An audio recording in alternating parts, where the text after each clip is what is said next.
So let's start with our first question. Three vertices of a rhombus are given. तो सबसे पहले given data को visualize करो क्योंकि भाई डायग्राम है.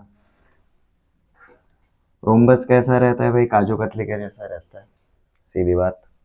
तो let's just say this is 4,1, this is 6,0, this is 7,2 और हमें जो फाइंड आउट करना है हमने वो अज्यूम कर लिया जी कुछ भी x, y. अब रोम्बस का एक और प्रॉपर्टी क्या रहता है जी, ये जो डायगोनल्स रहते हैं ना एक दूसरे के परपेंडिकुलर बाइसेक्टर होते हैं. Don't focus on perpendicular, focus on bisector. मतलब ये जो पॉइंट रहेगा ये इसका भी मिड पॉइंट है एज वेल एज इसका भी मिड पॉइंट है. ये समझ में आ गया? Everyone clear? ओके. तो सबसे पहले इनका मिड पॉइंट निकालने. इनका मिड पॉइंट क्या रहेगा? तो let's just say this mid point is h comma के पकड़ के चलता है. ये क्यों करना है आपको समझ में आएगा, ये सीधे तरीके से आ जाता है instead of finding out all the sides. h is equal to what? ये 4 एंड 7 का मिड पॉइंट है, मतलब 1:1 के रेशियो में. तो 7 multiplied with 1 plus 4 multiplied with 1 divided by 1 plus 1. मतलब ये क्या आएगा जी 4 प्लस 7 अपॉन 2 एंड k क्या आएगा जी हमारा 1 प्लस 2 अपॉन 2. कुछ इस तरीके से आएगा h कॉमा के. बट यही h कॉमा के और किसका है जी मिड पॉइंट? ये x कॉमा y एंड 6,0 का भी मिड पॉइंट है. बराबर है. तो h और k का वैल्यू क्या मिला जी? h comma k is equal to मिलेगा जी हमें 11/2 कॉमा 3/2. ये हमारा h कॉमा k का वैल्यू है. बट हम यहाँ पर क्या बोल सकते हैं? Since h comma k is mid point of 6,0 and x, y. तो यहाँ पर भी सेम फॉर्मूला लगा सकता है. अब यहाँ पर हमारा h इज इक्वल टू क्या हो जाएगा जी 6 प्लस एक्स अपॉन 2. बराबर है इन दोनों का मिड पॉइंट. एवरीवन कोई है जिसको समझ में नहीं आ रहा है? चेहरे के ऊपर क्वेश्चन मार्क मत रखो please. Similarly k is equal to क्या आएगा 0 plus y upon 2. 0 plus y upon 2 और h का वैल्यू तो हमें पता है h is nothing but 11/2 and k is 3/2. 2 cancel हो गया तो 6 plus x is equal to 11. तो x इज इक्वल टू क्या आएगा 5 and 2 cancel 0 plus y is equal to 3. तो y इज इक्वल टू क्या आएगा 3.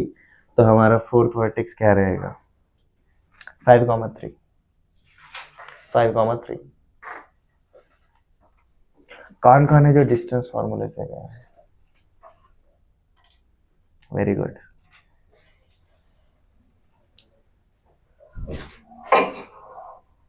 मैंने ये क्वेश्चन अब तक शायद 2-3 बार पूछा है क्लास में. ऐसा क्या है जो एक क्वाड्रिलेटरल लेकर आता है बट जो एक ट्रायंगल लेकर नहीं आता? डायगोनल्स. फिर भाई जो है उनको यूज करो ना. आपने ऐसा किया रहेगा a b c and d. AD is equal to AB करके या फिर AD is equal to CD करके आपको एक ही इक्वेशन मिल रहा है. आपका सिंपल सेंस है. You have two unknowns. You need how many equations? Two equations. और हम जितना जानते हैं डिस्टेंस फार्मूला, एरिया वाला फार्मूला एंड सेक्शन वाला फार्मूला. यहाँ पर 2 इक्वेशन सेक्शन वाला फार्मूला देता है. x वाला अलग से एंड y वाला अलग से. 2 डायमेंशन में है ना, तो दोनों डायमेंशंस को अलग अलग ट्रीट करेंगे. ये क्लियर है? Also find its area. Area कैसे निकालते हैं जी रोम्बस का? बहुत सिंपल है. एरिया फॉर रोम्बस हमेशा क्या रहता है जी 1/2 times of diagonal 1 into diagonal 2. सीधा इस तरीके से जा सकते हैं. ठीक है. अब डिस्टेंस फॉर्मूला यूज कर सकते हैं. लाइक अभी हमें ये वाला पॉइंट क्या मिल गया है जी 5,3 मिला ना. ओके. ये वाला डिस्टेंस इंटू ये वाला डिस्टेंस. ये वाला डिस्टेंस कितना है जी 6 माइनस 5 का स्क्वायर 1 स्क्वायर प्लस 0 माइनस 3 का स्क्वायर मतलब 3 square. d1 is this. d2 7 minus 4 का स्क्वायर 3 स्क्वायर एंड 2 माइनस 1 का स्क्वायर 1 स्क्वायर। ठीक, अबे दोनों डायगोनल तो सेम है, दोनों डायगोनल्स सेम है, मतलब ये सिर्फ रोम्बस नहीं है, ये क्या है, ये एक स्क्वायर है। ठीक है, √10 मिला है तो हमें क्या आएगा जी, हाफ ऑफ √10 इंटू √10, ये क्या आ जाएगा 10/2, that is 5 square units.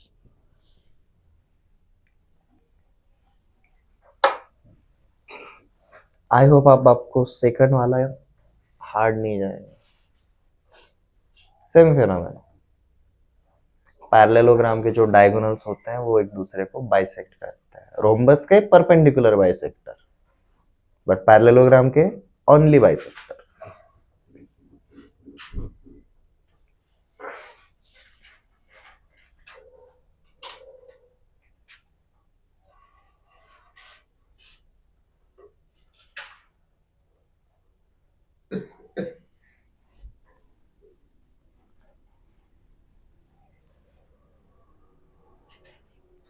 Second वाले के लिए सेम अप्रोच रखो जी, आप ABCD पकड़ के चलो।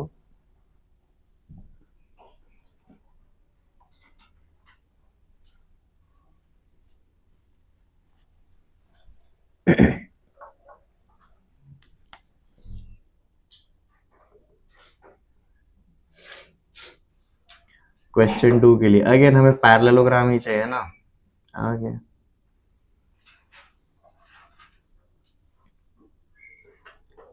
A B C and D, ये है -1, 0, दिस इज 3, 1, दिस इज 2, 2, और आपको ये पूछा है विच इज x, y।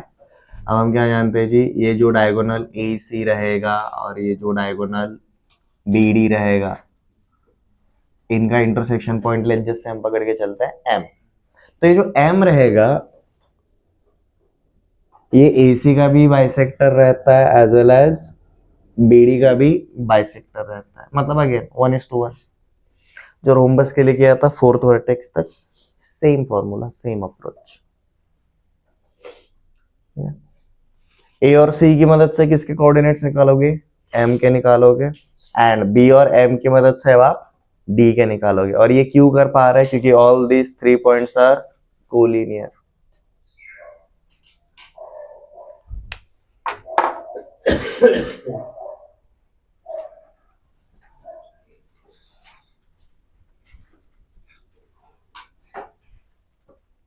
तो सेम अप्रोच हम कैसे करेंगे भाई, लेट पॉइंट M के कोऑर्डिनेट्स क्या है जी, H, K is mid point of diagonals AC and BD।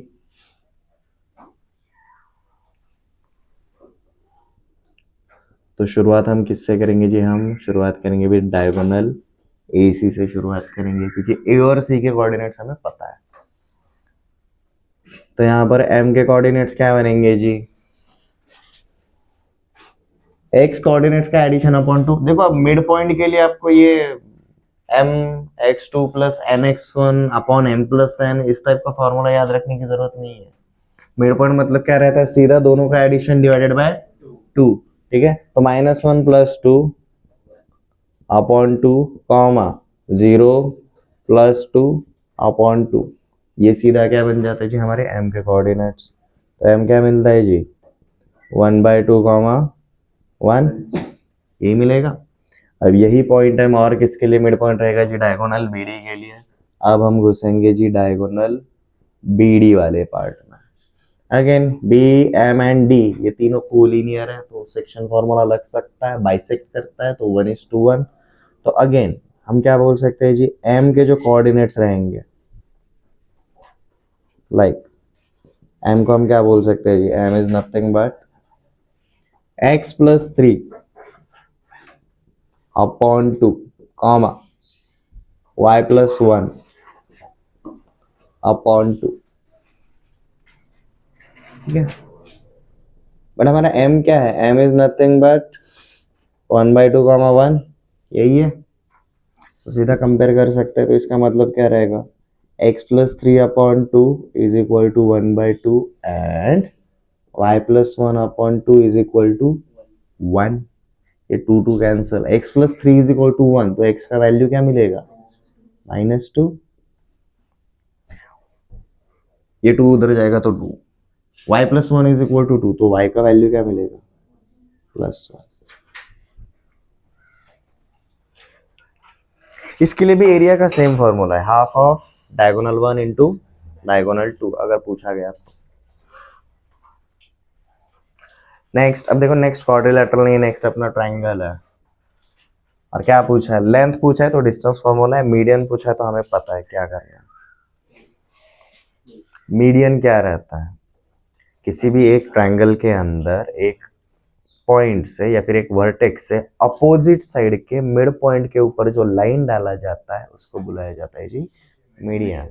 और तीनों मीडियन जहां पर मिलते हैं वहां पर क्या बनता है, सेंट्रॉइड।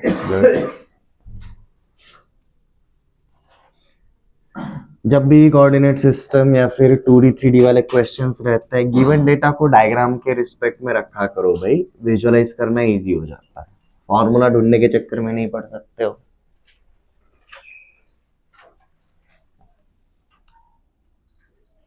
थर्ड का सॉल्यूशन, ट्रायंगल ABC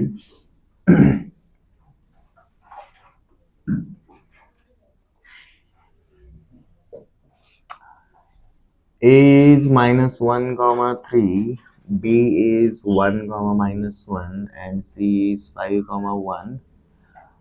और आपको क्या बोला जी, find the length of median. अब मीडियन मतलब क्या रहेगा, B और C का मिड पॉइंट लेज्जस से D है, A और C का मिड पॉइंट लेज्जस से E है एंड A और B का मिड पॉइंट लेज्जस से F रहेगा। तो आपको बेसिकली फाइंड आउट क्या करना है, आपको length of AD, length of BE and length of CF ये फाइंड आउट करना है।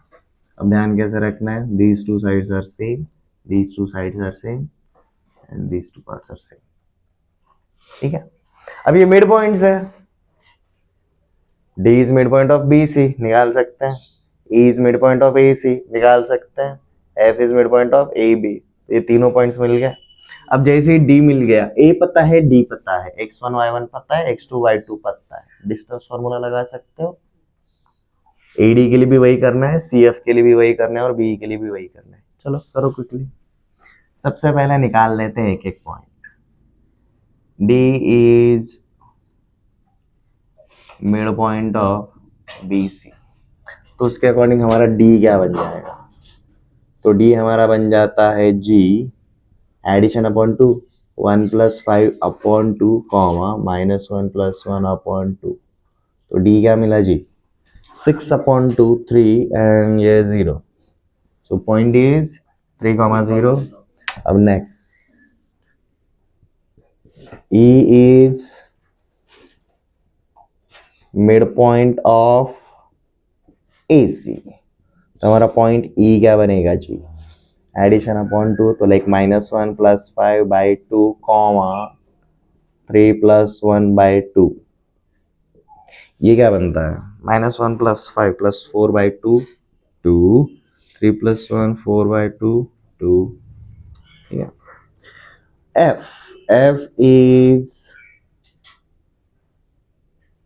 मिड पॉइंट ऑफ AB, तो F हमारा क्या बनेगा जी, A + B/2, राइट, तो -1 + 1/2 0 एंड 3 - 1/2 इज 1, तो 0, 1।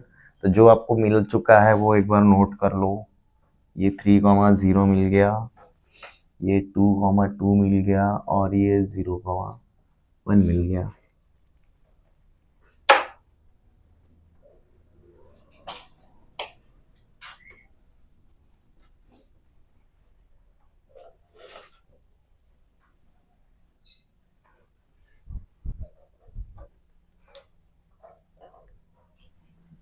आपको लेंथ ऑफ AD निकालना है जी। लेंथ ऑफ AD क्या रहेगा, √/, A - D करो या फिर D - A करो, आपका चॉइस है। तो 3 - (-1 + 1), so 4 square 0 minus of -3, sorry 0 minus three का square 3 square. Length of BE क्या रहेगा? आगे 2 माइनस 1 का स्क्वायर प्लस 2 माइनस ऑफ -1 तो 3 एंड लेंथ ऑफ CF क्या रहेगा?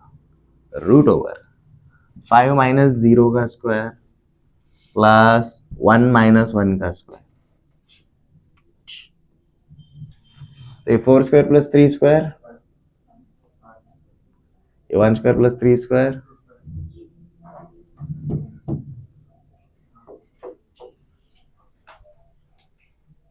अब देखते से एक बता सकते हो, अगर आपके मीडियंस में से कोई भी दो मीडियंस का लेंथ अगर सेम है तो ये आइसोसेलेस ट्रायंगल है, ये आइसोसेलेस ट्रायंगल रहेगा। ठीक है, नेक्स्ट 4th वन। एक्चुअली आपको पहले दो क्वेश्चन के लिए हिंट चौथा क्वेश्चन रीड करते तब भी मिल जाता, आपने बस क्वेश्चन नोट डाउन किए। दिस इज लाइक A दिया है, B दिया है और आपको M दिया है, समझ में आया? M दिया है, मिड पॉइंट ऑफ 2 डायगोनल्स दिया है।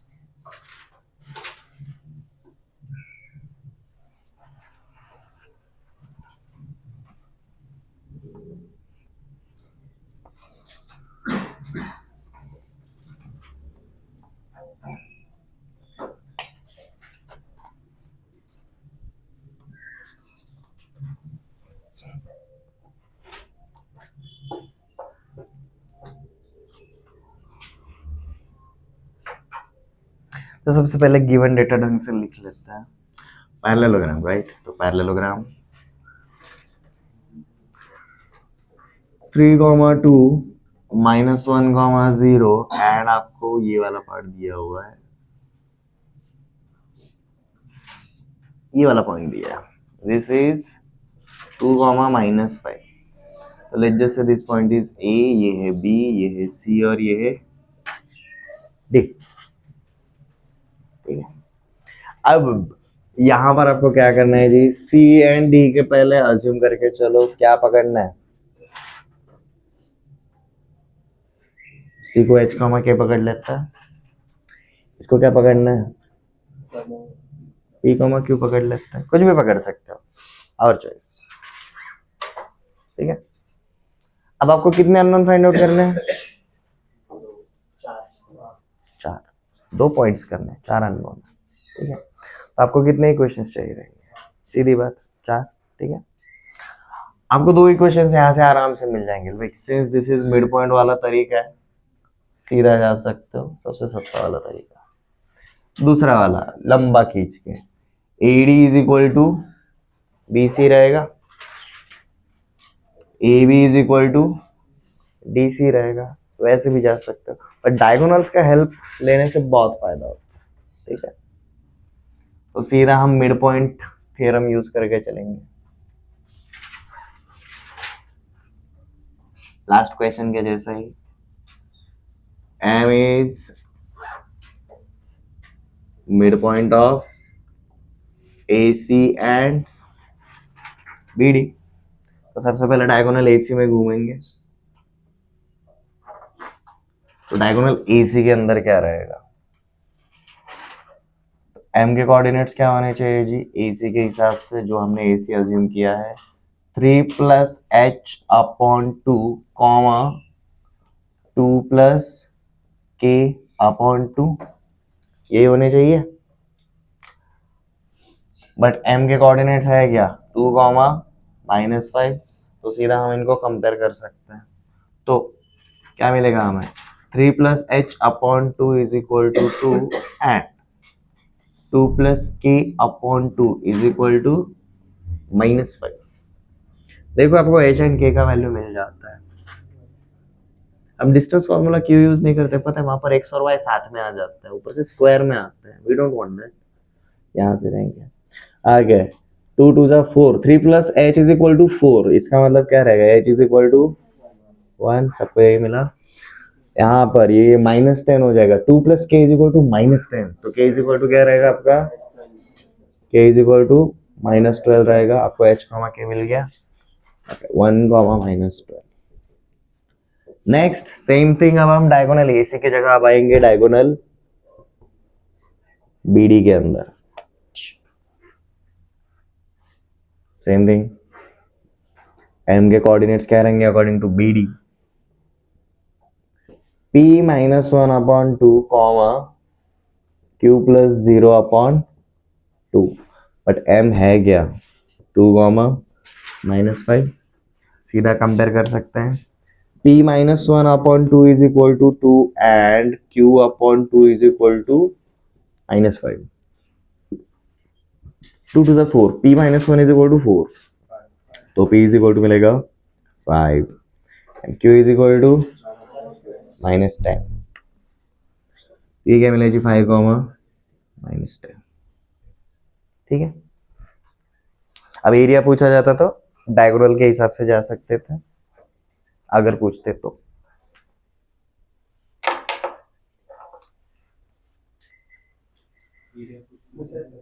क्या पूछा है क्या, अच्छा चलो फिर करते हैं। डिस्टेंस 3 -1 का स्क्वायर मतलब 2 स्क्वायर प्लस 2 -12 मतलब 14, ये हो गया जी हमारा डायगोनल 1। डायगोनल 2 क्या रहेगा, 5 -1 6 स्क्वायर प्लस -10 -0 -10 का स्क्वायर, तो बोले तो 10 का स्क्वायर, ये कितना आता है √200, ये कितना आएगा आपका √136। आपका एरिया क्या रहता है जी, half of diagonal 1 into diagonal 2, तो दिस इज 1/2,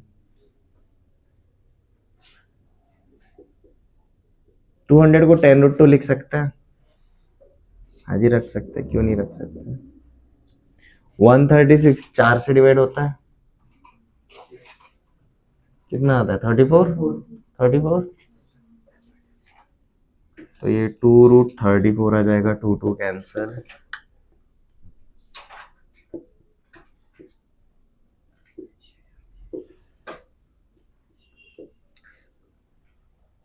68 को भी चाहे तो निकाल सकते हो, 68 मतलब दिस इज 4 टाइम्स ऑफ 17 ना,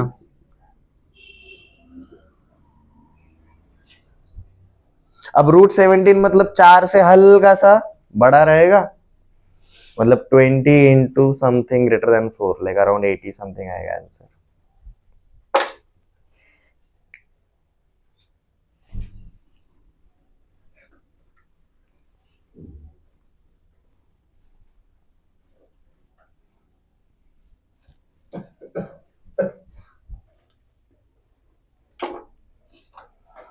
अब तक हमने 3 पॉइंट्स तक के ऊपर देखा। अगर 3 पॉइंट्स नॉन कोलिनियर रहेंगे तो हमारा कौन सा कंसेप्ट आता है, एरिया, और अगर 3 पॉइंट्स अगर कोलिनियर रहेंगे तो हमारा क्या आता है, सेक्शन फॉर्मूले आता है।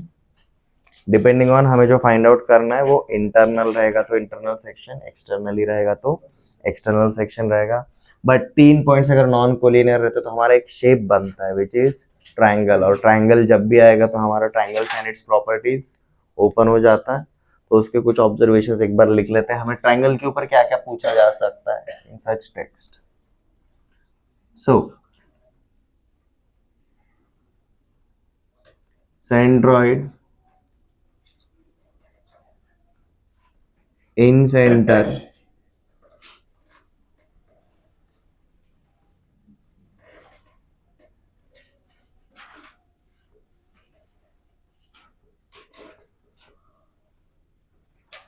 eccentres and circumcenter of a triangle.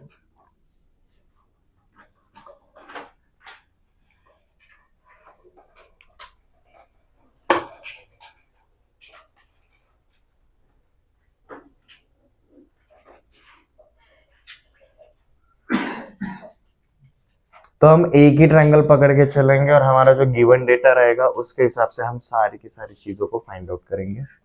For example एक डायग्राम बनाना, कम से कम 6 लाइन वाला तो बना लो। हम एक ट्रायंगल ABC अज्यूम करेंगे जिसके कोऑर्डिनेट्स क्या रहेंगे जी, x1 y1 x2 y2 and x3 y3 और कुछ गिवन डेटा रहेगा। फॉर एग्जाम्पल ए मतलब हमारा क्या रहता है जी, लेंथ ऑफ BC, याद आ रहा है, this is our part A, this is our length B, angle B के अपोजिट साइड B रहता है, एंगल C के अपोजिट साइड C रहता है। ठीक है, हमने ट्रायंगल्स एंड इट्स प्रॉपर्टीज में सारे के सारे फॉर्मूले A, B एंड C के टर्म में देखे थे, बट अब यहाँ पर हम कोऑर्डिनेट सिस्टम में घुस रहे हैं तो भाई इनके वर्टाइसेस को भी हम यूज करने वाले हैं। तो A is equal to length of BC, B is equal to length of AC and C is equal to length of AB, ये हमें पता है।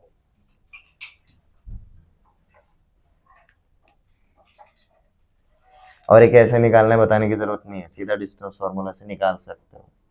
मतलब अगर आपको A, B और C के वर्टेक्स अगर दिए रहेंगे तो आप small a, small b and small c निकाल सकते हो, length formula, distance formula. Okay,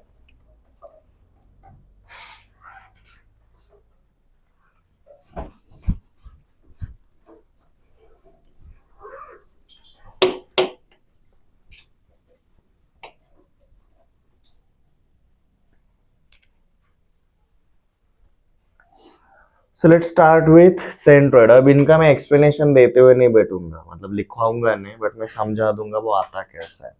centroid, centroid कहां से आता है, ट्रायंगल्स एंड इट्स प्रॉपर्टीज में बताया था। ये सेंट्रोइड कहां से बनता है जी, this centroid is nothing but point of intersection of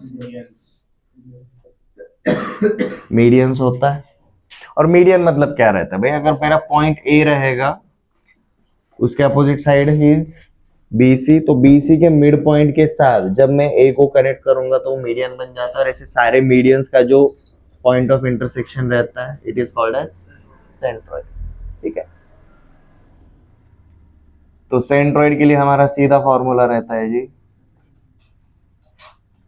centroid is given by x1 plus x2 plus x3 upon 2, y1 plus y2 plus y3 upon 2।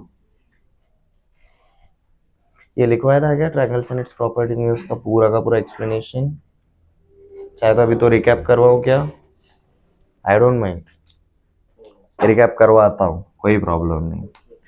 Let's just say BC का मिड पॉइंट इज D, जैसा अभी लिया था, इसका mid point E और इसका mid point F। तो A को जैसे आप D के साथ कनेक्ट करोगे, B को जैसे ही आप E के साथ कनेक्ट करोगे और C को जैसे ही आप F के साथ कनेक्ट करोगे, आपको एक इन तीनों का पॉइंट ऑफ इंटरसेक्शन मिलता है। हम उसको कैपिटल G से दिखाते हैं, which is called as centroid. ठीक है, और ये जो सेंट्रोइड रहता है इसका एक स्पेशलिटी रहता है, ये जो सेंट्रोइड रहता है ये सारे मीडियंस को कौन से रेशियो में डिवाइड करता है, 2:1, 2:1, 2:1, 2 on the side of vertex, 1 on the side of midpoint, 2:1। और ये D मिड पॉइंट होने की वजह से ये रेशियो 1:1, E मिड पॉइंट होने की वजह से ये ratio 1:1, this ratio is also 1:1। तो बेसिकली हम यहाँ पर इंटरसेक्शन फॉर्मूला लगाने वाले, सेक्शन फॉर्मूला इंटरनली।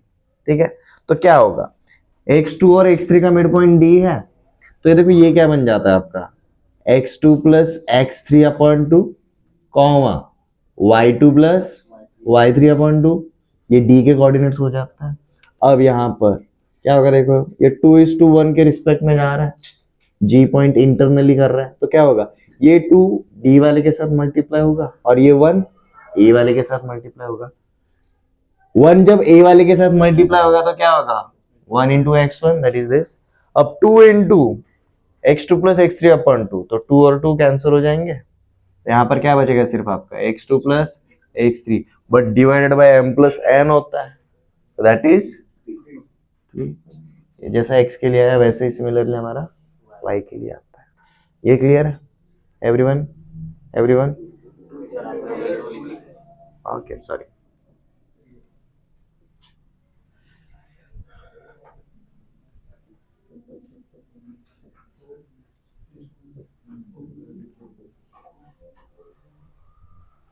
ऐसे आता है।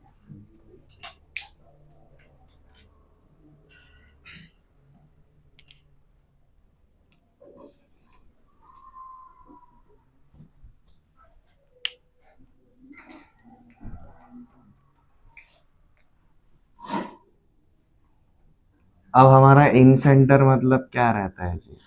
इन centre is nothing but it is a point of intersection of angle bisectors, everyone right? ठीक है, since this is a point, इसका एक लोकेशन रहेगा, तो ये लोकेशन क्या रहता है वो देखना है जी। इन सेंटर, इन सेंटर होता है जी ax1 plus bx2 plus cx3 upon a plus b plus c, comma ay1 plus by2 plus cy3 upon a plus b plus c। हम सिर्फ पॉइंट्स को नोटिफाई कर रहे हैं और एक सिंगल पॉइंट क्या लेकर आता है? सिर्फ लोकेशन लेकर आता है।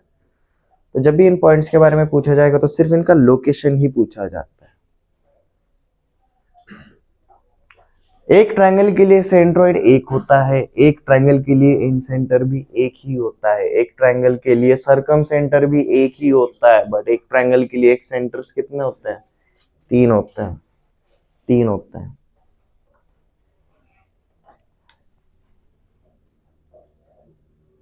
ठीक है,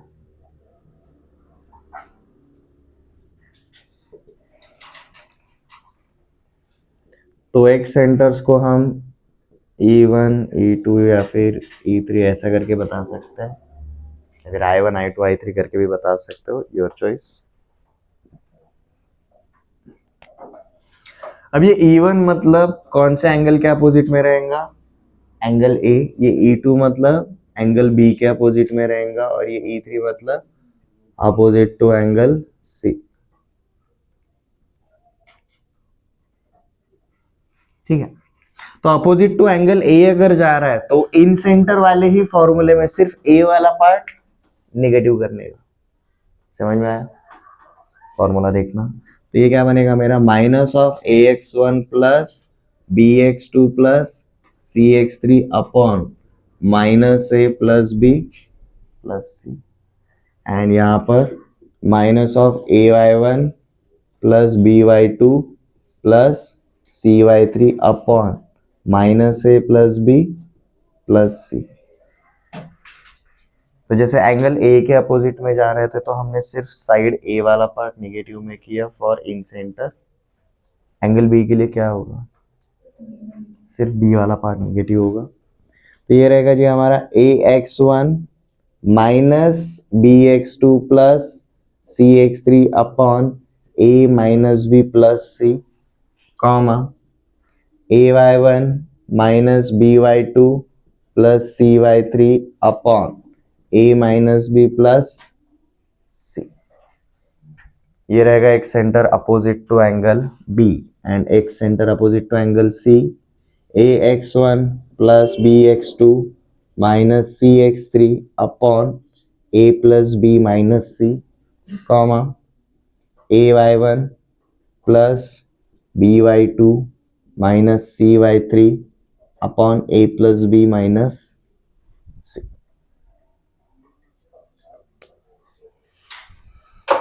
आपको बस ये तीनों के लिए फॉर्मूलेज याद रखने पड़ेंगे। आई विल सजेस्ट सिर्फ सेंट्रोइड का याद रखो और इन सेंटर का याद रखो। सिंस एक सेक्टर आपके 3 होते हैं, कहाँ का पूछा है उसके अकॉर्डिंग आप नेगेटिव साइन डालोगे। ठीक है, सबसे इजीली फाइंड आउट करना होता है जी सरकम सेंटर। हमने इस टाइप का एक क्वेश्चन भी किया है। सरकम सेंटर मतलब क्या रहता है? ऐसा सर्कल जो हमारे ट्रायंगल के तीनों वर्टेक्स के थ्रू जाता है, मतलब वो जो सेंटर रहेगा वहां से पॉइंट ए का डिस्टेंस, उस सेंटर से पॉइंट बी का डिस्टेंस, उस सेंटर से पॉइंट सी का डिस्टेंस हमेशा सेम रहेगा। तो सेंटर को अज्यूम करके चलना है x, y, पॉइंट को नाम दे दिया हमने O।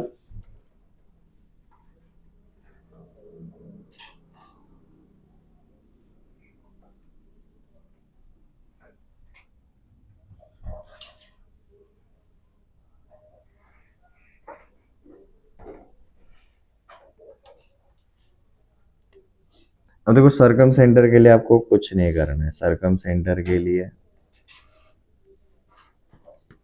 First thing assume point O C वगैरह कुछ भी पकड़ के चल सकते हो, जिसके कोऑर्डिनेट्स क्या रहेंगे जी, x comma y, and put OA is equal to OB is equal to OC। Circum centre मतलब उस सर्कल का सेंटर रहेगा। सर्कल का सेंटर कुछ इस तरीके से, सच दैट ये सर्कल हमारे तीनों पॉइंट्स के थ्रू जाता है। तो यहां से क्या होगा, OA is radius, OB is also radius and OC is also radius. तो इसकी वजह से हम क्या बोल सकते हैं, हम सीधा पुट कर सकते हैं this is x comma y।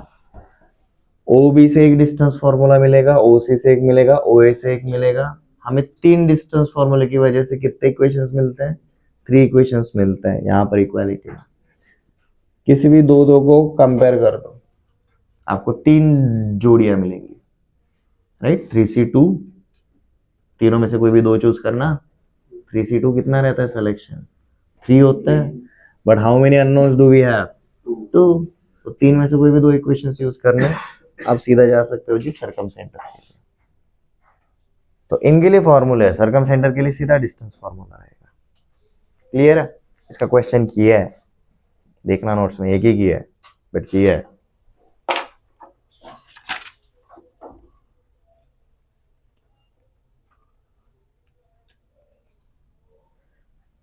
तो क्वेश्चन करें, एक ट्रायंगल लेते हैं, उसका सब फाइंड आउट करेंगे।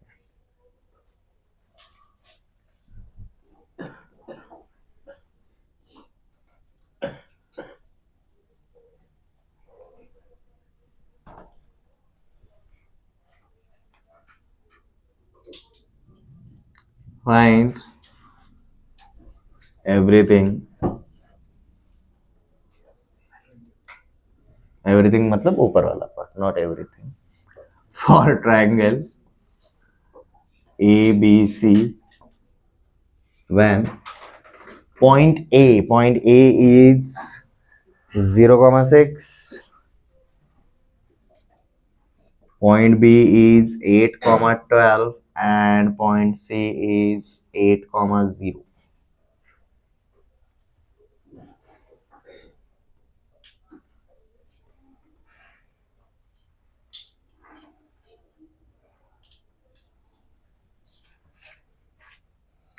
एवरीथिंग के लिए जब हम जा रहे हैं तो हमें और किस चीज की जरूरत पड़ने वाली है, small a small b and small c। तो सबसे पहले वो फाइंड आउट करना है। तो शुरुआत वहां से करो जब सॉल्यूशन के लिए जा रहे हो। स्मॉल a मतलब क्या रहता है जी, लेंथ ऑफ BC होता है। तो लेंथ ऑफ BC मतलब देखो क्या आएगा आपका, रूट ओवर 8 माइनस 8 का स्क्वायर लाइक 0 स्क्वायर, 12 माइनस 0 का स्क्वायर 12 स्क्वायर। तो ये क्या आएगा जी हमारा, a is equal to 12। B मतलब क्या रहता है, लेंथ ऑफ AC होता है, AC मतलब ये क्या होता है जी, 8 स्क्वायर प्लस 6 स्क्वायर रहेगा, ये क्या रहेगा आपका 10। And small c is length of AB, length of AB मतलब क्या हो जाएगा आपका 8 माइनस 0 का स्क्वायर 8 स्क्वायर, 12 माइनस 6 का स्क्वायर 6 स्क्वायर। तो ये क्या हो गया जी 10। अब देखते ही से बताइए कौन सा टाइप का ट्रायंगल है, दो साइड्स आर इक्वल मतलब आइसोसेलेस ट्रायंगल है, ठीक है डन। चलो अब एंटर द ड्रैगन। सबसे पहले सेंट्रॉइड, सेंट्रॉइड के लिए सीधा फॉर्मूला क्या है जी, x1 plus x2 plus x3 upon 3 and y1 plus y2 plus y3 upon 3, ठीक है। तो ये आएगा जी हमारा 0 plus 8 upon 3 comma 6 plus 12 plus 0 upon 3 which is 16 by 3 and 6 18 by 3 6। so this is the centroid. now in center के लिए क्या होता है जी, अब मजेदार बात, मैं कैसे याद रखता हूं, ये फॉर्मूला ऑलरेडी लिखा हुआ है ना। तो 3 की जगह पर आपको a प्लस बी प्लस सी करना है और हर एक के साथ आपको इसको भेजना है। So let's start. इन्हीं पॉइंट्स को लेकर चलेंगे। ए जाएगा पहले के साथ, बी जाएगा दूसरे के साथ, सी जाएगा तीसरे के साथ, सेम पैटर्न। तो 12 into 0 plus 8 into 10 plus 8 into 10 upon 12 plus 10 plus 10 32, ऐसे लिखता हूं।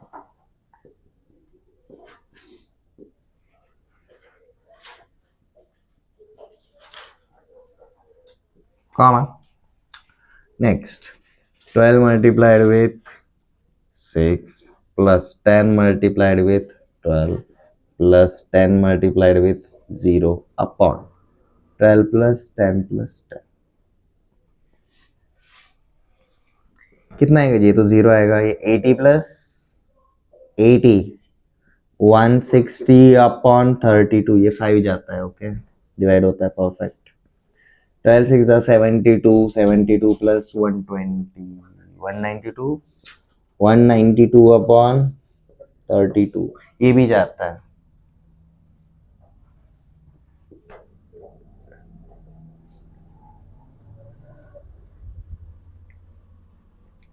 5,6 देखो ना, दो से डिवाइड करते हुए छोटा छोटा बनता जाता है। लाइक 2 से डिवाइड कर दिया तो देखो क्या हो जाता है, 96 अपॉन 16। हमने को पता है 16 का पहाड़ा, ठीक है। 16 6 96। इन सेंटर तक हो गया। आप यही कैलकुलेशन में आपको अल्टरनेट साइंस माइनस करोगे तो आपको क्या मिल जाएंगे? X centre. डोंट वरी, एक ही क्वेश्चन करेंगे बट सब कुछ निकालेंगे।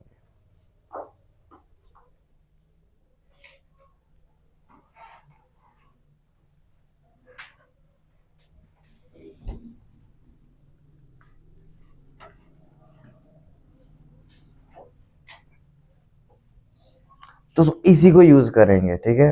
पहला वाला पार्ट अगर माइनस करेंगे तो पहला वाला एक सेंटर मिल जाएगा। तो E1 के लिए क्या होगा जी? Minus of 12 into 0 plus 10 into 8 plus 10 into 8 upon minus 12 plus 10 plus 10 comma minus 12 comma 6 plus 10 comma 12 plus 10 comma 0 upon minus 12 plus 10 plus 10। कितना आता है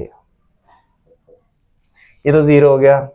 80 80 160 ऊपर, नीचे क्या हो गया जी? 20 माइनस 12 8। नेक्स्ट यहाँ पर भी 80 आएगा। Minus 72 120 120 minus 72 48 48 48। फिर ये क्या आएगा? This is 20 and this is 6 20,6।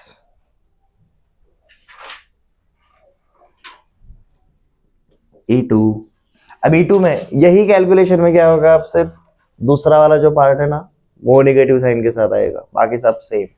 मतलब 12 multiplied with 0 minus 10 multiplied with 8 plus 10 multiplied with 8 upon 12 minus 10 plus 10 comma 12 multiplied with 6 minus 10 multiplied with 12 plus 10 multiplied with 0 upon 12 minus 10 plus 10। नीचे तो बस 12 बचेगा, राइट? दोनों जगह पर। ऊपर देखो क्या बचता है, ये 0 माइनस 80 प्लस 80 0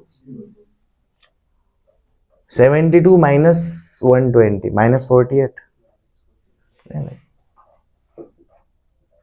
ये पॉइंट क्या आएगा? 0 कॉमा माइनस 4।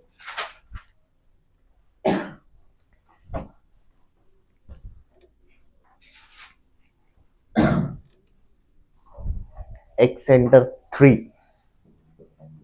सेम कैलकुलेशन, अब सिर्फ लास्ट वाला पार्ट नेगेटिव हो जाएगा जी। तो 12,0 प्लस 10 इंटू 8 माइनस 10 इंटू 8, ये तो 0 ही आ जाता है इधर ही, ठीक है। Comma 12,6 plus 10,12 minus 10,0 10 into c 12 plus 10 minus 10 सबका डिनोमिनेटर 12 आएगा. अंदर क्या होता है ये +80 -80 0 192. ये कितना आता है पहला वाला पार्ट 0 आएगा दूसरा वाला कितना 16 16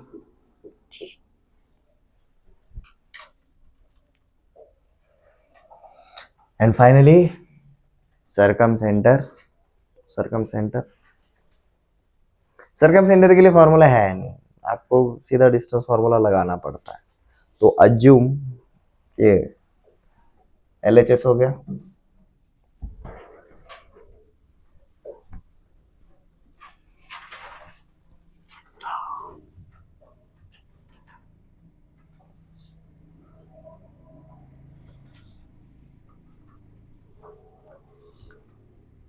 तो अब देखो सरकम सेंटर के लिए हम क्या करेंगे. Assume O x, y is circumcenter. Therefore क्या हो जाएगा आपका OA is equal to OB is equal to OC. करो अब कैलकुलेट. OA मतलब क्या रहेगा √ओवर x - 0 का स्क्वायर प्लस y - 6 का स्क्वायर. यही रहेगा एवरीवन. या फिर आप ऐसा बोल सकते हो ये OA square is equal to OB square is equal to OC square. ये और सही है. ठीक है ठीक है. OB स्क्वायर क्या रहेगा जी OB x - 8 का स्क्वायर प्लस y - 12 का स्क्वायर.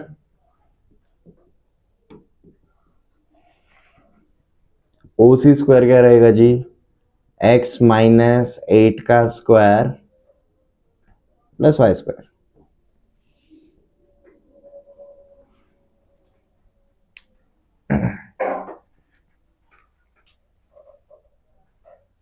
कोई भी दोनों को कंपेयर करो. आई विल सजेस्ट सेकंड और थर्ड को करो. शुरुआत तो वहीं से करो क्योंकि अगर ये दोनों अगर सेम है मतलब OB square is equal to OC square मतलब this is equal to this. ये दोनों में सेम पार्ट ऐड हो रहा है. ठीक है जाएंगे. बट ये तीन इक्वेशंस कैसे है समझ में आया एवरीवन.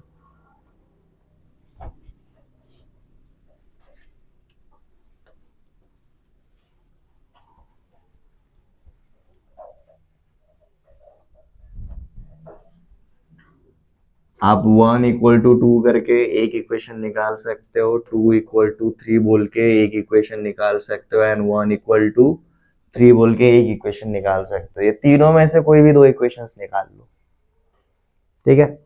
अब जैसे कि 1 = 2 करेंगे तो देखो क्या हो जाता है x² प्लस y - 6 का whole square is equal to x - 8 का स्क्वायर प्लस y - 12 का स्क्वायर. सिंप्लीफाई करो. x² plus y² minus 12y plus 36 is equal to x² minus 16x plus 64 plus y² minus 24y plus 144. ये x² cut गया x² cut गया. आपको समझ में आ जाएगा ये पूरा का पूरा लीनियर इक्वेशन ही बनता है. ठीक है. यहाँ का -16x इधर आएगा तो +16x. इधर का -24y इधर आएगा तो +24. -12 + 24 + 12y. ठीक है. यहाँ का +36 इधर जाएगा तो -36 हो जाएगा. 144 में से 36 गए तो बचा 108. 108 प्लस ये कितना हो जाएगा 172. ठीक है. ये 4 से डिवाइड होता है तो इसको थोड़ा सा सिंप्लीफाई कर दो. क्या हो जाएगा ये 4x plus 3y is equal to 43 है. 43 पक्का 43.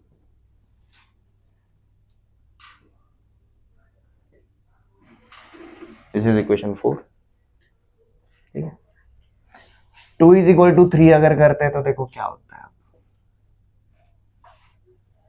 2 इज इक्वल टू 3 मतलब x माइनस 8 का whole square plus y minus 12 का whole square is equal to x minus 8 का whole square plus y square, यही पार्ट कैंसिल, ठीक है। तो हमें क्या मिलता है जी, y square is equal to y minus 12 का होल स्क्वायर, करो y square is equal to इसका expansion y square minus 24y plus 140, y square cancel, सब कुछ इधर आ जाएगा तो क्या होता है 24y is equal to 144, y is equal to आपको क्या मिल जाता है 6 मिल जाता है, ठीक है। और जैसे ही y इज इक्वल टू 6 मिल गया इसके अंदर डाल दो, ठीक है। y इज इक्वल टू अगर 6 डालेंगे तो ये क्या हो जाएगा आपका 18 उधर चला जाएगा, तो 4x इज इक्वल टू क्या आएगा 43 माइनस 18, कितना आता है ये 25, तो x इज इक्वल टू क्या आएगा जी आपका 25 अपॉन 4, दिस इज योर सर्कमसेंटर। यहां तक क्लियर है। 25 अपॉन 4 मतलब 6.25 to be exact.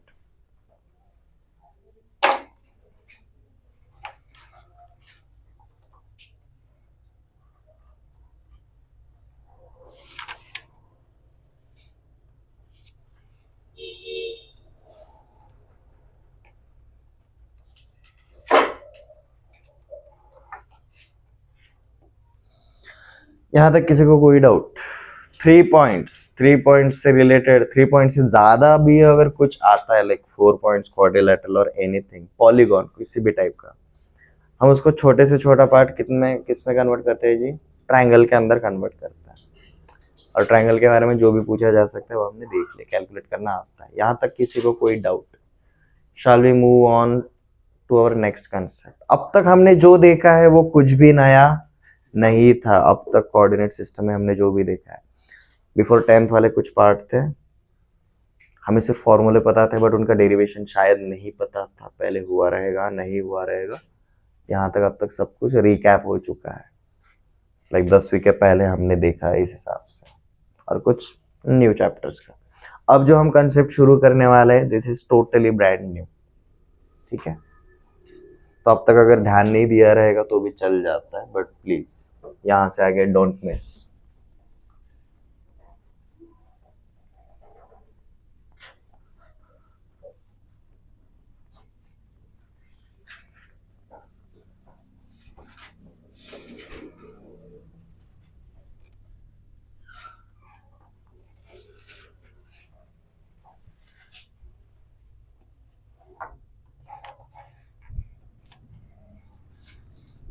Our next concept is locus and equation of locus.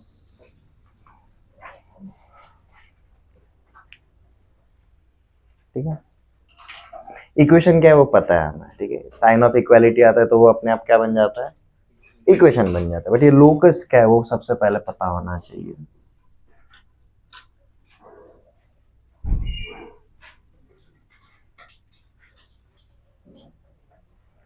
Locus is nothing but pathway, ठीक है। 1 डायमेंशन में रहेगा तो स्ट्रेट लाइन रहेगा, 2 डायमेंशन में रहेगा तो भाई 2D प्लेन के ऊपर कैसे भी खेल सकता है। फॉर एग्जाम्पल, हमारा स्ट्रेट लाइन एक पाथ दिखाता है, हमारा सर्कल एक पाथ ही दिखाता है, बराबर है। तो किसी भी डायग्राम को जब हम थियरी में लिखते हैं, उसका पाथ एक्सप्लेन करते हैं, ठीक है, उसी को हम क्या बुलाते हैं जी, लोकस बुलाते हैं। फॉर एग्जाम्पल, बाउंसर जा रहा होगा, please pay attention. Let's just say मेरा पॉइंट ओ क्या है जी, it is a fixed point, और मेरा पॉइंट पी मतलब कैसा है जी, दिस इज वेरिएबल पॉइंट, या फिर ये मूव कर सकता है।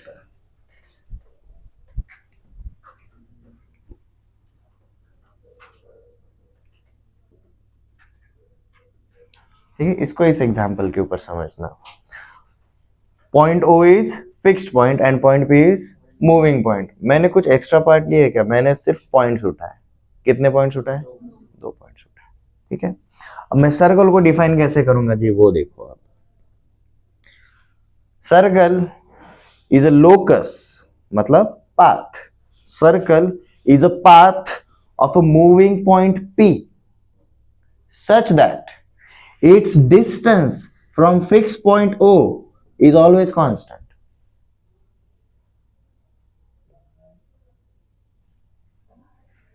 Circle is a path of moving point P such that, अब such that क्या क्रिएट करता है आपका इक्वेशन, डिफाइन पहले वाला पार्ट कर रहा है। लाइक पी का जो मूविंग पॉइंट, पी जो मूविंग पॉइंट है उसका जो मूव करने का जो पाथ रहेगा उसी को हम क्या बुलाते हैं, लोकस बुलाते हैं। बट ये इसका जो मूवमेंट है वो अंडर सर्टन कंडीशंस होने वाला है। सच दैट के आगे अब क्या रहेगा, हमारा कंडीशन रहेगा। पॉइंट में moves, sorry point P moves such that its distance from a fix point O is always constant. मतलब ये ओपी इधर रहेगा तो भी रेडियस रहेगा, ये ओपी इधर रहेगा तो भी रेडियस रहेगा, ओपी इधर रहेगा तो भी रेडियस ही रहेगा।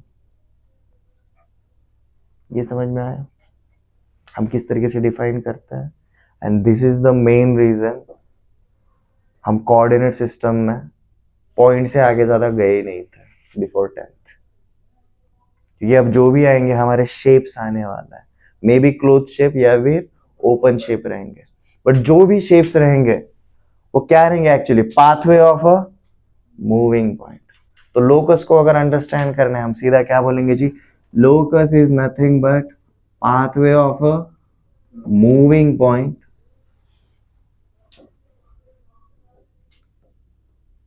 which moves under certain conditions।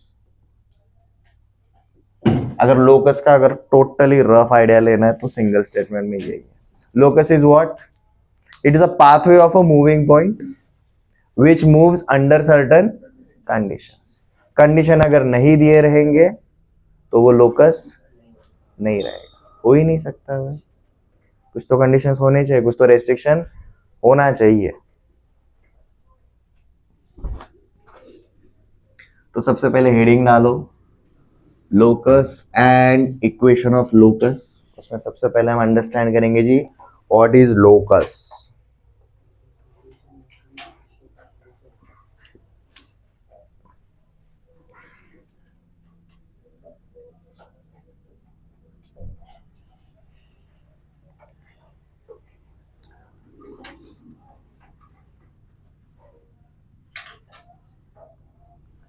अब ये पाथवे मतलब स्ट्रेट ही होना चाहिए ऐसा जरूरी है क्या, कर्व भी हो सकता है, ठीक है। ए pathway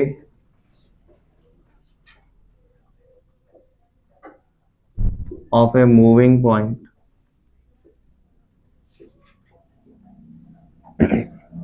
a pathway of a moving point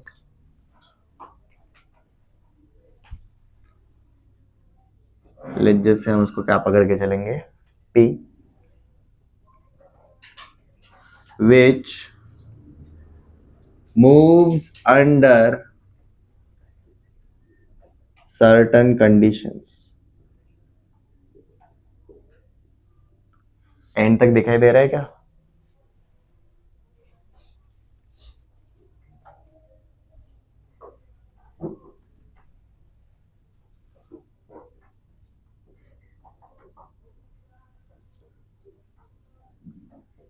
it's called locus.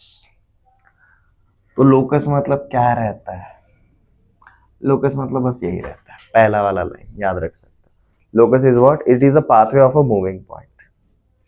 एक पॉइंट का वो रास्ता है आने जाने का, क्लियर है।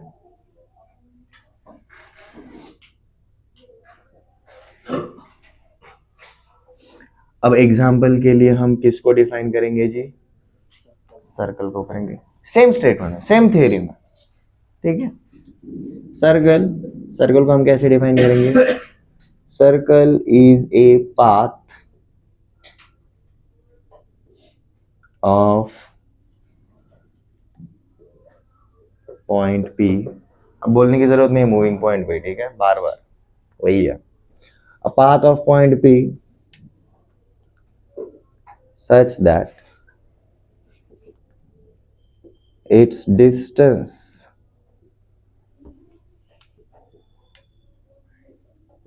from fixed point, लेट जैसे हमने सेंटर को क्या नाम दिया O, और इसके कोऑर्डिनेट्स लेट जैसे हमने पकड़ लिए जी H, K,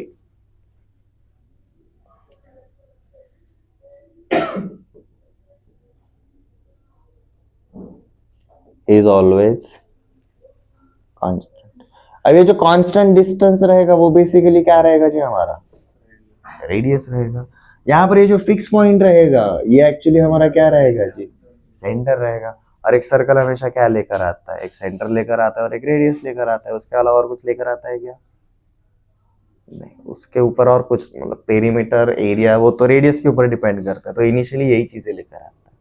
तो देखो हमें ये सर्कल को डिफाइन करने के लिए हमने उसके सेंटर और रेडियस को यूज किया, तो एकदम बेसिक चीजों को यूज करके हम डिफाइन कर सकते हैं किसी भी शेप को, किसी भी पाथ को।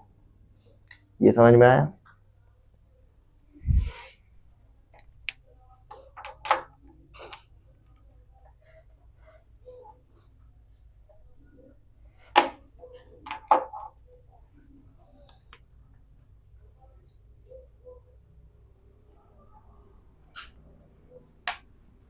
ऐसा एक और डिफाइन करता है,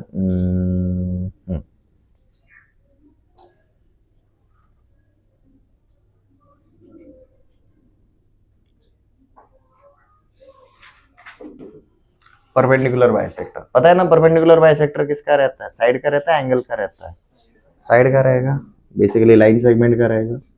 तो सबसे पहले देखो परपेंडिकुलर बाइसेक्टर को डिफाइन करने से पहले ऑब्जर्व करना, परपेंडिकुलर बाइसेक्टर मतलब क्या रहेगा, ए और बी का मिड पॉइंट लेट जैसे है हमारा एम, ठीक है। तो एम के थ्रू जाने वाला ऐसा लाइन जो ए बी को क्या रहेगा, परपेंडिकुलर रहेगा, हम उसको परपेंडिकुलर बाइसेक्टर बोलते हैं। बट परपेंडिकुलर बाइसेक्टर का एक और प्रॉपर्टी रहता है, कोई बता पाएगा क्या रहता है? परपेंडिकुलर बाइसेक्टर का एक खासियत होता है, वो पता है, वो तो इधर ही है। अगर परपेंडिकुलर बाइसेक्टर के ऊपर अगर कोई भी अगर पॉइंट लिया, ले जैसे मैंने P लिया या फिर Q लिया या फिर R लिया या फिर S लिया, तो P लिया तो AP is equal to BP रहेगा, Q लिया तो AQ is equal to BQ रहेगा, AR is equal to BR रहेगा, AS is equal to BS रहेगा। ये तो पता है। इसी की मदद से हम देखो परपेंडिकुलर बाइसेक्टर को कैसे डिफाइन करेंगे। Perpendicular bisector is what, it is a path of moving point P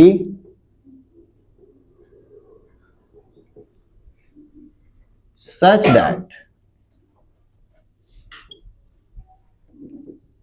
its distance from two fixed points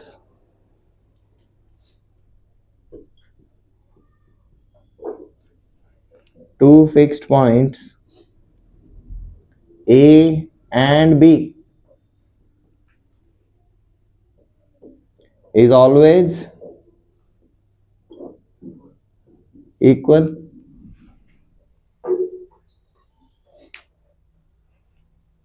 जितना डिस्टेंस A से आ रहा है उस पॉइंट का उतना ही डिस्टेंस B से आएगा।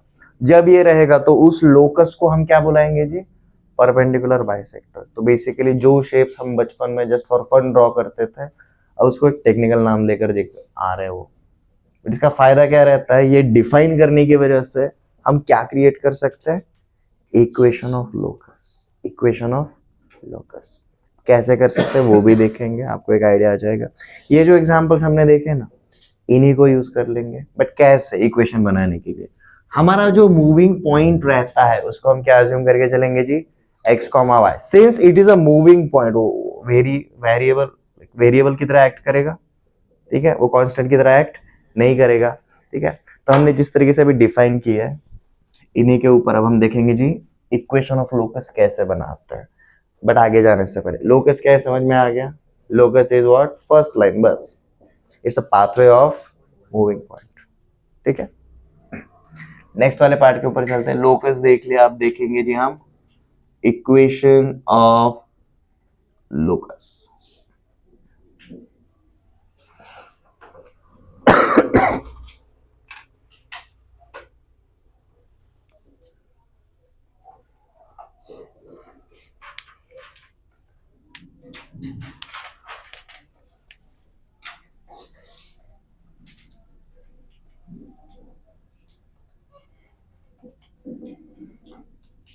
The equation of locus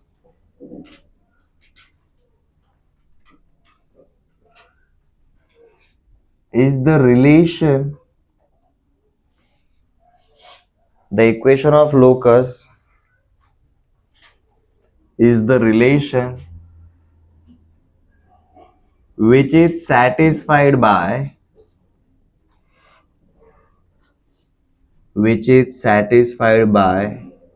every point which is satisfied by every point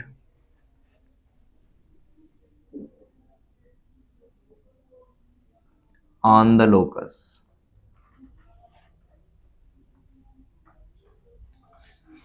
अब ये रिलेशन ही मतलब क्या रहेगा जी हमारा इक्वेशन रहेगा. बट ये रिलेशन हम किसके अकॉर्डिंग लेकर आते हैं कंडीशंस के हिसाब से. ठीक है. तो इक्वेशन बनाने के लिए ना हमने एक एल्गोरिदम क्रिएट किया हुआ है, उसको सीधा यूज करेंगे. अब एल्गोरिदम मतलब क्या है, वही जो मैंने बोला. पॉइंट पी को क्या अज्यूम करके चलेंगे x, y and so on. ठीक है. तो उसके लिए स्टेप्स लिख लेना. एल्गोरिदम मतलब क्या रहता है जी, मेथड होता है या फिर स्टेप्स होता है.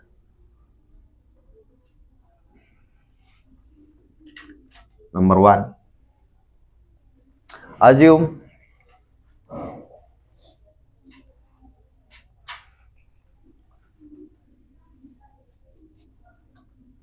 x, y नहीं पकड़ते हैं, उसके टर्म में तो हम फाइंड आउट करने वाले हैं. Assume coordinates of moving point P as h, k.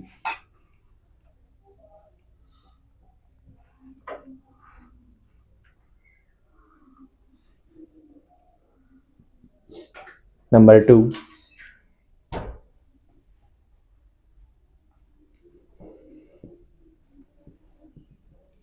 write given conditions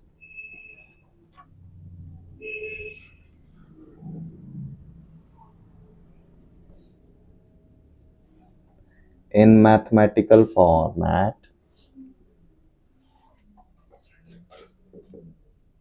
involving h and k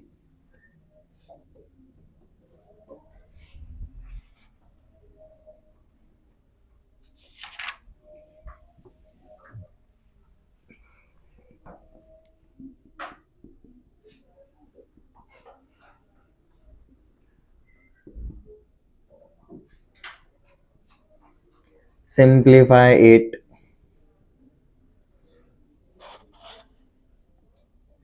if possible, and finally replace h with x and k with y. I know शुरुआत से x and Y लेकर चलते तो और मजे में हो जाता, कोई प्रॉब्लम नहीं रहता.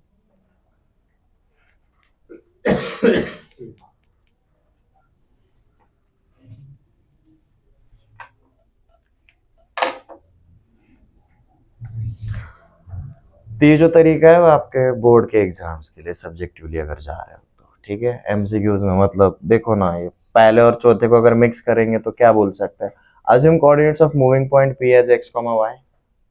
तो सीधा x, y से हम क्या कर सकते हैं जी, शुरुआत हम कर सकते हैं. यहाँ तक क्लियर है. अब हमने जो 2 एग्जाम्पल्स देखे हम क्या करेंगे जी, उनके इक्वेशंस क्रिएट करेंगे. बट अब यहाँ पर मजेदार बात क्या होगी, जो भी फिक्स पॉइंट रहेंगे वो अज्यूम करने पड़ेंगे. जो भी फिक्स पॉइंट रहेंगे, जो भी कंडीशन रहेगा वो क्या करना पड़ेगा, हमेशा अज्यूम करना पड़ेगा. ठीक है. ये हो गया लिख के.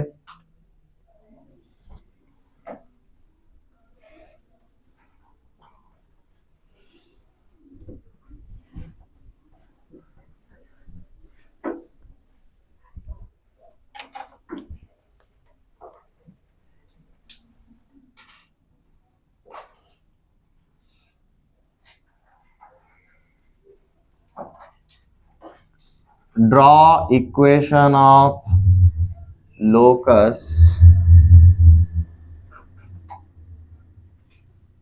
for point P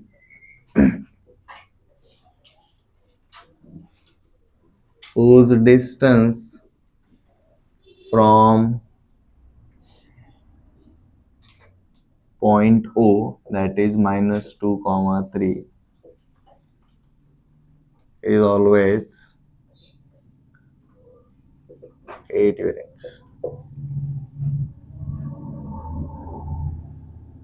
Draw equation of locus for point P whose distance from point O is always 8 units. इसका मतलब क्या हुआ? थियोरेटिकली ये तो समझ में आ गया, पॉइंट पी कैसे मूव कर रहा है, हमेशा डिस्टेंस ओपी क्या रहने वाला है?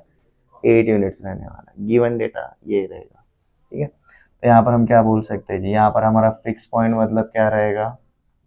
ओ -2, 3। हमारा फिक्स डिस्टेंस क्या है जी? 8 यूनिट्स, इस तरीके से। और गिवन डेटा जिस तरीके से दिया है तो हम ऐसा बोल सकते हैं this D is nothing but length of OP, ठीक है। हमें ओ के कोऑर्डिनेट्स पता है, हमें पी के कोऑर्डिनेट्स पता है क्या? नहीं। तो हम यहाँ पर अब क्या यूज करेंगे? हमारा एल्गोरिथम यूज करेंगे, ठीक है।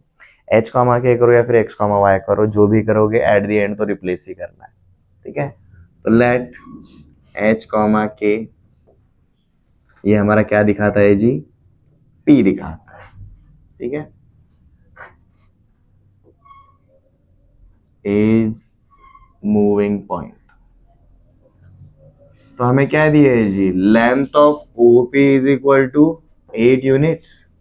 तो हमारा ओपी स्क्वायर मतलब क्या हो जाएगा? 64 हो जाएगा। अब सीधा डिस्टेंस बिटवीन ओपी निकाल सकते हो जी, क्या रहेगा जी हमारा ओपी के बीच का डिस्टेंस?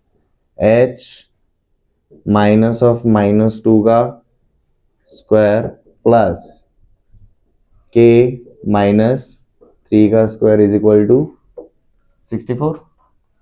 इसको सिंप्लीफाई करो, देखो क्या हो जाता है? h square plus 4h plus 4 plus यहाँ पर k square -6k plus 9 is equal to 64। इसको सिंप्लीफाई करेंगे, वेरिएबल सारे LHS में रखो, like h square plus 4h plus k square -6k और बाकी सब कुछ उधर, ये प्लस 64 इधर, ये +4 +9 उधर जाएगा तो -4 -9। अब यहाँ पर क्या करना है जी? h की जगह पर x और k की जगह पर y लिख दो, तो क्या हो जाएगा? ये x square plus y square plus 4x -6y 51, वहां का +51 इधर आएगा तो -51 is equal to 0।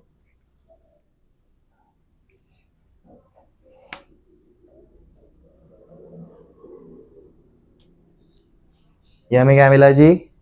Equation of locus. But ये लोकस क्या डिफाइन करता है जी? एक टाइप का सर्कल शो करेगा, तो ये सर्कल का इक्वेशन है, ठीक है। ये ऐसे सर्कल का इक्वेशन है जिसका रेडियस इज 8 यूनिट्स। हम कोनिक सेक्शन में जब जा रहे हैं ना, वापस से लोकस देखने वाले हैं, ठीक है। ये लोकस हम क्यों देख रहे हैं? ये लोकस की वजह से सिर्फ आप कर्व्स नहीं दिखा सकते, आप स्ट्रेट लाइन भी डिफाइन कर सकते हो। और अभी हमारा कौन सा चैप्टर चल रहा है? स्ट्रेट लाइंस, ठीक है। कोऑर्डिनेट सिस्टम पता था, लोकस पता चल गया। अब लोकस की मदद से हम कोई भी शेप, कोई भी पाथ डिफाइन कर सकते हैं, और इसी की मदद से हम स्ट्रेट लाइन भी डिफाइन करेंगे। And we will start for straight line. Question समझ में आ गया? ऐसा एक और दो, परपेंडिकुलर बाइसेक्टर के लिए ट्राई करें। ओके, ऐसा पकड़ के चलो। Draw equation of locus for point P whose distance from origin and दूसरा वाला पॉइंट क्या लेना है? 6,6 इज ऑलवेज इक्वल। अब ओरिजिन को आप O पकड़ के चलो और इस पॉइंट को आप A पकड़ के चल सकते हो।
पहला वाला करें question, draw equation of a locus for point P whose distance from origin and point A is always equal। तो पॉइंट P अगर रहेगा तो basically PO is equal to PA बोल रहा है, PO is equal to PA बोल रहा है, ये तो समझ में आ गया। पॉइंट P अज्यूम करना पड़ेगा हमारा एल्गोरिथम का सबसे पहला वाला स्टेप। तो सॉल्यूशन के लिए जब जाएंगे पहले वाले का, तो हम क्या पकड़ के जाएंगे, late P is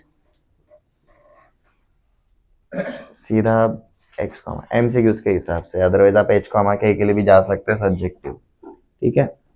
p is x comma y, solve करेंगे ना, हमें जो एंड वाला प्रोसेस है वो करने की जरूरत नहीं पड़ेगी, which is replacing h with x and k with y, ठीक है। तो सीधा यहां से शुरू करेंगे भाई, p पॉइंट ये है, ओरिजिन मतलब हमारा क्या रहेगा जी 0,0 एंड पॉइंट a क्या दिया है जी 6,6। और क्वेश्चन रीड करके एक बात तो पता चल गई ना, हमें क्या चाहिए भाई, OP is equal to P, ये चाहिए हमेशा।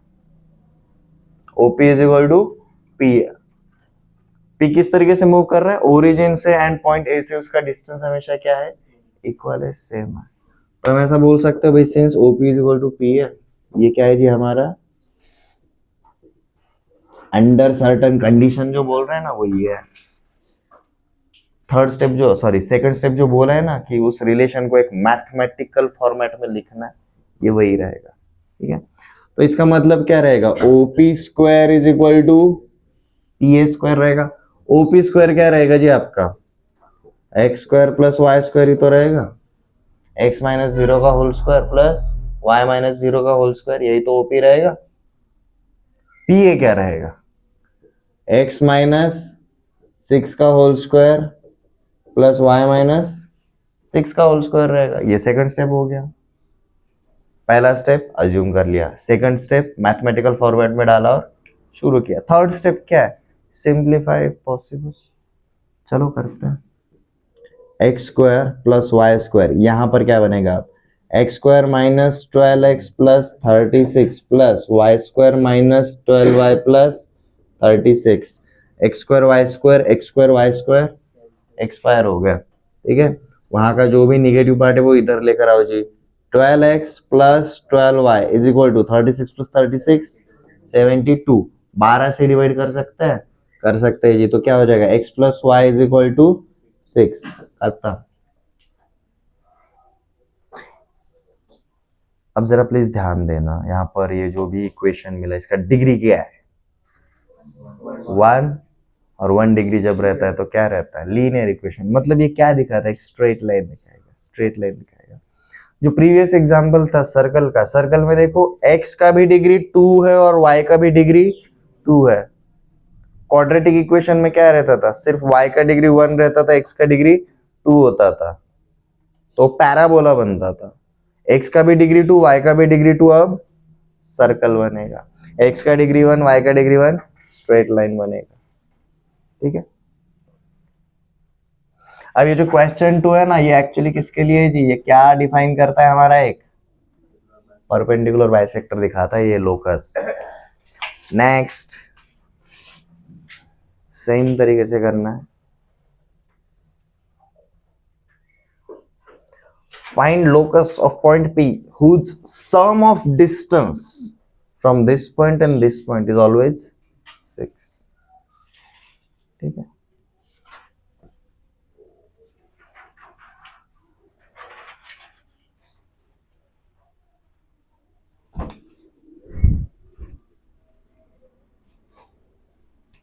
तो सबसे पहला स्टेप P को अज्यूम करना है।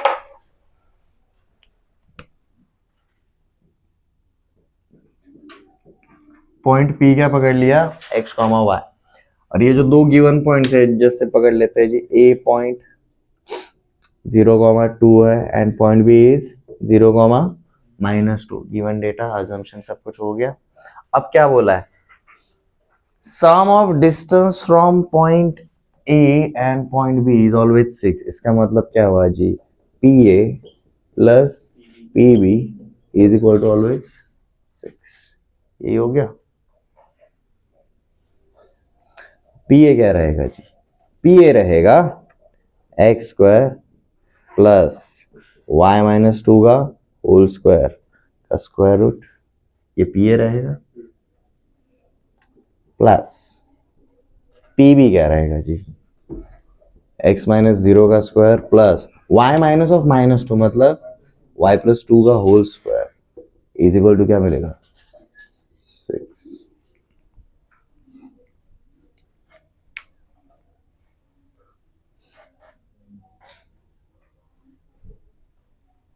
यहां से आगे हम क्या कर सकते हैं, स्क्वायरिंग ऑन बोथ साइड्स, वो तो फिर हम शुरुआत से भी कर सकते थे। ठीक है, तो शुरुआत से ही कर सकते थे, फिर हम यहीं से शुरू करते थे, भाई इसको भी स्क्वायर कर लेते हैं, इसका भी स्क्वायर कर लेंगे, तो हमें यहाँ पर क्या मिलेगा जी, PA square plus PB square plus 2 times of PA into PB is equal to 6 square, ऐसा मिलता था। अच्छा, तो इसमें जाते हैं, कोई प्रॉब्लम नहीं। PA स्क्वायर मतलब क्या होगा आपका, सिर्फ ये वाला पार्ट होगा विदाउट रूट, तो ये बन जाता है जी आपका x स्क्वायर प्लस y-2 का होल स्क्वायर। PB स्क्वायर मतलब क्या हो जाएगा, this part without root, x square plus y+2 का होल स्क्वायर। अब 2 टाइम्स ऑफ PA PB मतलब इनका प्रोडक्शन, ये इधर ही रखते हैं अभी, क्यों पता चल जाएगा। और इधर क्या रखेंगे जी, 36। ये सारा का सारा पार्ट अब उधर भेज दो, ये 2 टाइम्स ऑफ PA PB छोड़ के।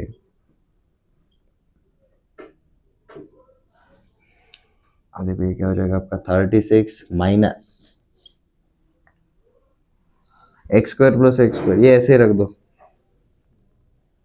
या फिर सिंप्लीफाई कर सकते हैं, तो देख लो y-2 का होल स्क्वायर क्या रहता है जी, y square minus 4y plus 4, ये क्या रहता है जी, y square plus 4y plus 4, तो -4y प्लस 4y कैंसिल हो जाएगा, तो हमें 2x square 2y square and 2 times of 4 मिलता है। तो मैं इसको सीधा लिख सकता हूँ 2 times of x square plus y square plus 4।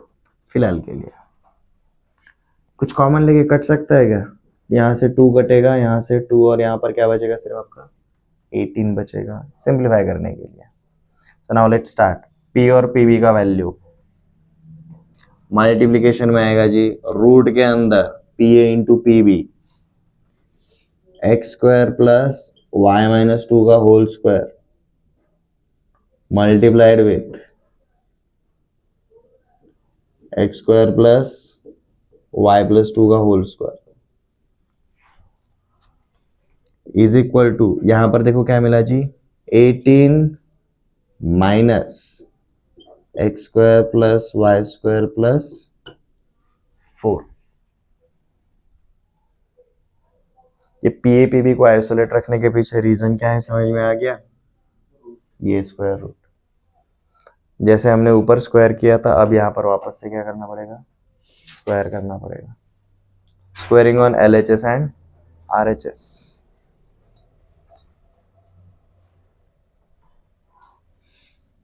तो क्या मिलेगा जी हमें? X square plus y minus 2 का whole square multiplied with x square plus y plus 2 का whole square is equal to, इधर का रूट हटेगा बट उधर 18 minus x square plus Y square plus 4। ये प्लस 4 को अंदर ले लो, इजी हो जाएगा। ठीक है, इसको अपन ऐसे कर देते हैं, प्लस 4 बाहर माइनस साइन के साथ आएगा तो -4, अंदर आपका x square plus Y square वैसा का ऐसा ही रहेगा। तो 18 माइनस 4 इज नथिंग बट 14। तो आपका क्या हो जाएगा? 14 माइनस दिस पार्ट का होल स्क्वायर।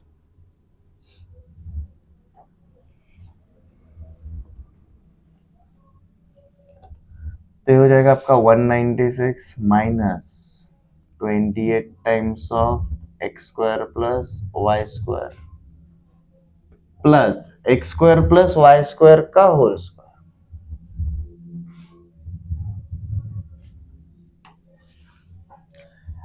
यहां पर अब एक एक को लेकर चलना है।